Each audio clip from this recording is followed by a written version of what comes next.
Good afternoon everyone, it's Ben from BIT Solutions on my next video blog.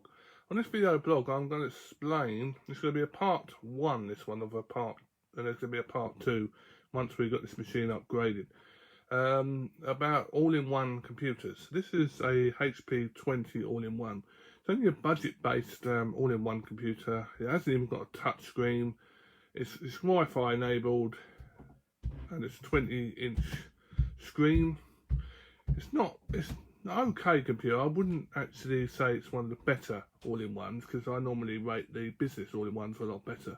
But I'm going to show you what the downfalls of having a HP all-in-one budget machine is. So if I tip this machine upside down, I'm going to take the back off. So I've loosened it up already. I'll take that off. Put that down. The problem with these is you haven't got a lot of space to do the upgrades on them. What we're going to do with this machine, and once we've done the part 2, I'll show you how fast this machine will run with the upgrades it's having done. It's got a mechanical 1 terabyte hard drive in the moment, which is causing it to be quite slow at performing. If I lift up I took the screws off this already, lift up the guard, what protects the motherboard and the processor.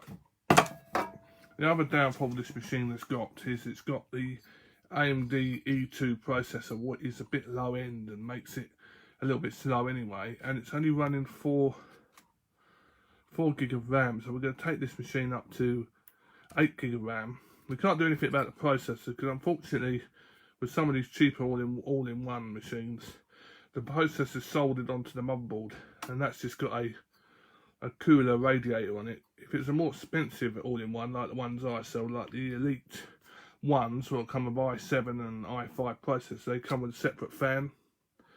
But this is just a cheap E2 processor. It's got a fan here, what's keeping it cool, but it's not on top of the processor, so it's really just a cheap laptop motherboard really. It's not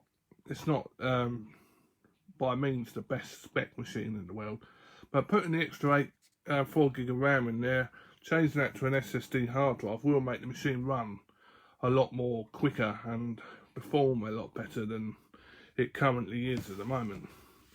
Another problem with these all-in-ones is this fan here. A lot of dust and dirt gets into it and it makes the bearing noise go quite loud on them. You can do an upgrade as well. You can replace this CD drive for an extra hard drive put in here, so you can take this CD drive out and put an expansion bay for a second hard drive in. But it's not that difficult to do. But the other downfall about these all-in-ones, what I really despise me the most, is you can't put a graphics card in here. There's no room to put it in, and there's no place on the board to put the graphics card. So it's another flaw of these as well.